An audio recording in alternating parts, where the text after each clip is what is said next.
Hello दोस्तों, last class में हमने मध्य प्रदेश का सामान्य परिचय देखा था, general introduction of Madhya Pradesh.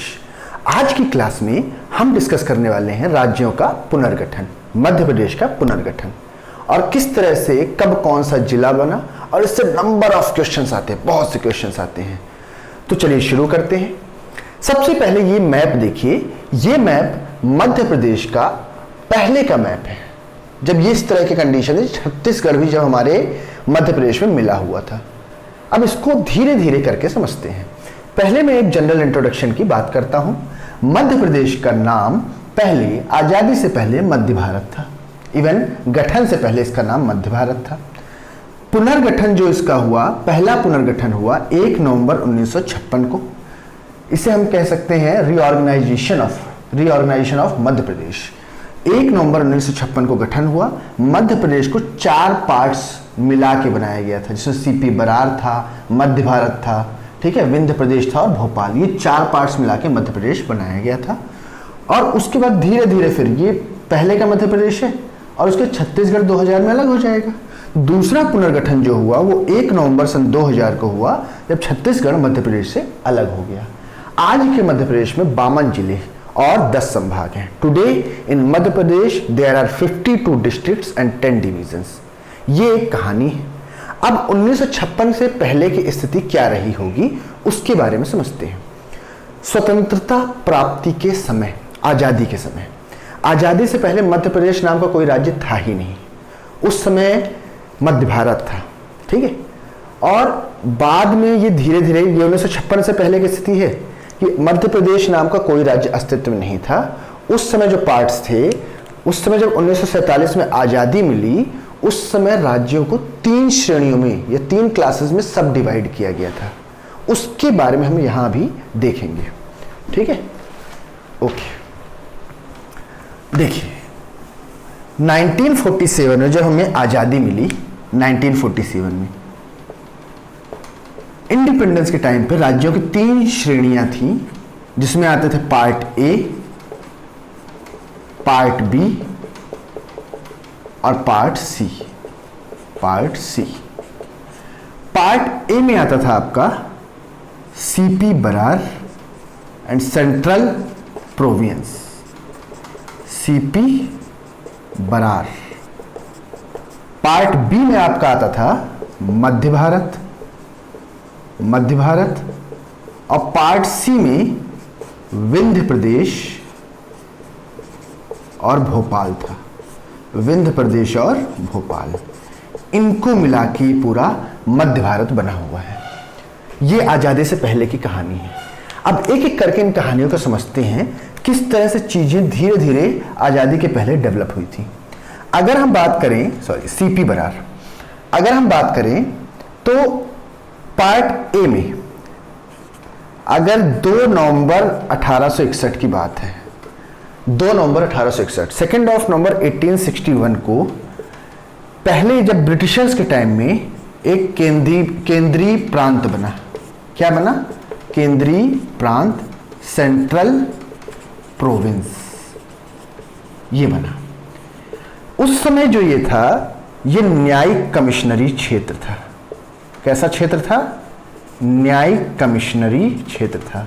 It was a provinces of judicial commissioner. लेकिन 1921 में, 1921 में इसे गवर्नर्स प्रोविंस इसका रूप दे दिया गया, मतलब कि राज्यपाल प्रांत का। तो जब 1861 में केंद्रीय प्रांत था और आजादी तक ये यही था, सेंट्रल प्रोविंस था, ये न्यायिक कमिश्नरी क्षेत्र था, पर 1921 में इसे राज्यपाल प्रांत बना दिया गया। और 1936 में, 1936 में हैदराबाद से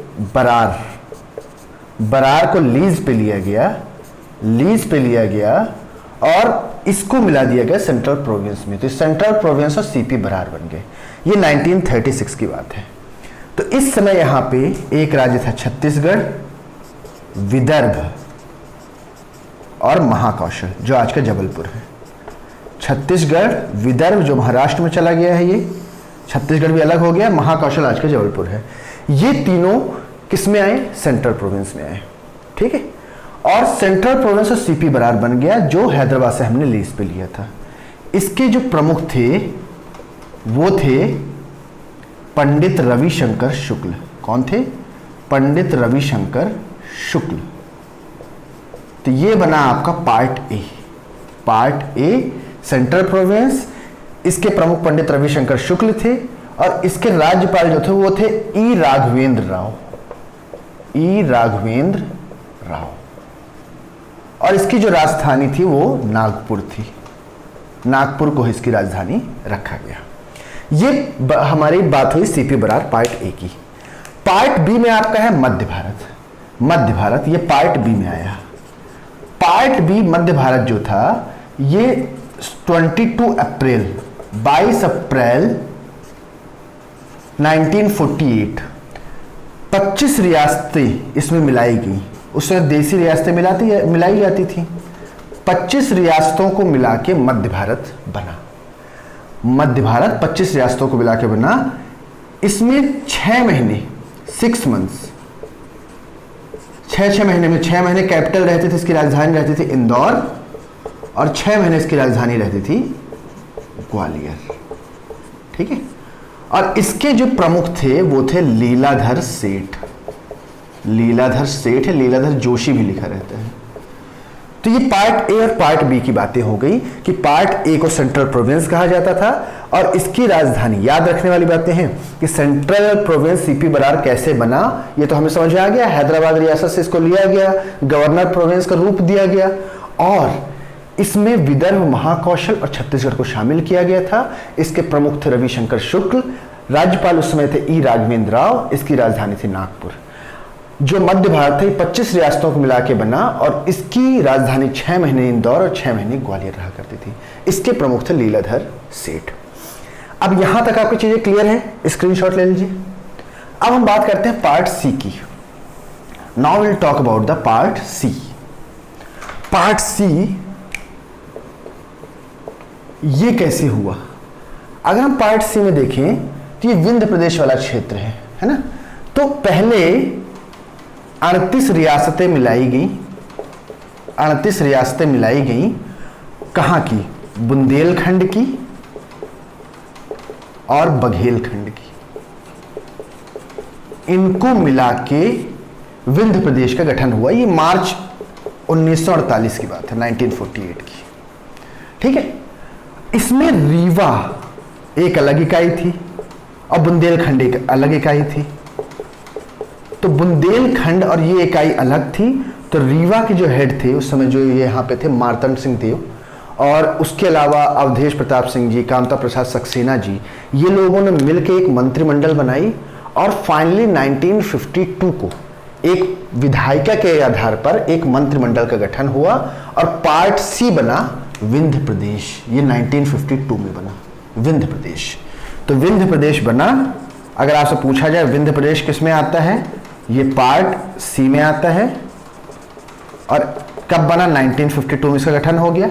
और इसके जो प्रमुख थे, प्रमुख इसके हेड जो थे वो कौन थे? He was just minute, Shambhunath Shukla, Pandit Shambhunath Shukla. Shambhunath Shukla ये बना। और यहां ये जो भोपाल है, भोपाल को भी विंध्य प्रदेश मतलब पार्ट सी में ही रखा गया। भोपाल के जो पहले नवाब थे, है ना, जो पहले भोपाल के नवाब थे, इनका नाम था नवाब हमीदुल्लाह खां। क्या नाम था? नवाब हमीदुल्लाह खां। इन्होंने पहले मना कर दिया था, मतलब प्रांतों में विलय से इन्होंने मना कर दिया था। लेकिन लोगों का दबाव बढ़ा, प्रजामंडल का दबाव बढ़ा, लोगों ने ये दबाव डाला कि इसे आप विलय कराओ। तो विलय फिर फाइनली 1949 को 1949 में ये इसमें मिल गया और उसके बाद भोपाल को भी पार्ट सी में रखा गया। ये कहानी पूरी हुई किसकी? आपके 1956 से पहले की कहानी, जब तक राज्यों का पुनर्गठन शुरू नहीं हुआ था, ठीक है। अब क्या हुआ? अब ये समझिएगा कि 1953 उस समय पे संविधान सभा के जो अध्यक्ष थे डॉक्टर राजेंद्र प्रसाद, तो राज्यों का पुनर्गठन सही है या नहीं है ये फैसला करना मुश्किल था। तो डॉक्टर राजेंद्र प्रसाद ने इलाहाबाद हाई कोर्ट के एक रिटायर्ड जज थे, एस के धर, बहुत इंपॉर्टेंट नाम है ये, जब आप पॉलिटी में पढ़ेंगे तो आपको पता चलेगा कि एस के धर जो थे इलाहाबाद हाई कोर्ट के कौन थे, अवकाश प्राप्त न्यायाधीश या फिर उन्हें कहा गया रिटायर्ड जज थे। तो इससे एक धर आयोग बना। इन्होंने 4 सदस्यों की एक टीम या कमेटी बनाई और इन्होंने कहा कि भाषा के आधार पर राज्यों का पुनर्गठन सही नहीं है। ठीक है, it is not right, we are reorganising the Madhya Pradesh और we are reorganise any states on the basis of the languages. लेकिन इसके बाद क्या हुआ, कांग्रेस की कार्य समिति ने एक जेवीपी समिति बनाई कि आप धर आयोग को क्या करो, इसका ऑडिट करो, इसकी समीक्षा करो। जैसे जवाहरलाल नेहरू जी, वल्लभ भाई पटेल जी और पट्टाभी सीतारमैया जी, इन तीनों की एक कमेटी बनी और इनसे कहा गया कि आप लोग ये बताइए कि ये सही है भाषा के आधार पर राज्यों का पुनर्गठन या नहीं है। तो इन्होंने भी कहा ये पुनर्गठन सही नहीं है। तो उस समय हैदराबाद में जो तेलुगु लोगों के हेड हुआ करते थे, पोटी सी रामुल्लू, ये इसके विरोध में बैठ गए और बोला नहीं ये गलत है, और ये अनशन पे बैठ गए। आजकल होता है स्ट्राइक पे बैठ जाना, वो वाला अनशन याद है, अन्ना हजारे जी वाला भूख हड़ताल, और ये बहुत पहले से चली आ रही है। एक गांधी जी ने तो शुरू की थी, गांधी जी कहते थे और इसका होता था, प्रभाव होता था इसका, आप कोई अनशन करो। तो इन्होंने भी अनशन किया अपने लोगों के लिए। तो इन्होंने जब अनशन किया तो 58 दिन तक ये भूखे रहे, आमरण अनशन, और फिर इनकी मृत्यु हो गई 1952 में। 15 दिसंबर 1952 को इनकी डेथ हो गई। तब फिर नेहरू जी लोगों के कान में बात पड़ी, मौत जब तक ना हो बात नहीं पड़ती है। और उस समय 1 अक्टूबर 1953 को जब एक फजल अली आयोग बना, क्या बना, एक पुनर्गठन आयोग बना जिसके हेड थे फजल अली, ठीक है, और इनके साथ 2 सदस्य और थे, के एम पाणिक्कर और हृदयनाथ कुंजरू, ये 2 सदस्य भी इनके साथ थे। इन सब ने मिलके जब ये फजल अली के साथ ये जो क्या बना, राज्यों के पुनर्गठन के लिए एक आयोग बना, तो सबसे पहले 1 अक्टूबर 1953 को आंध्र प्रदेश गठित हुआ।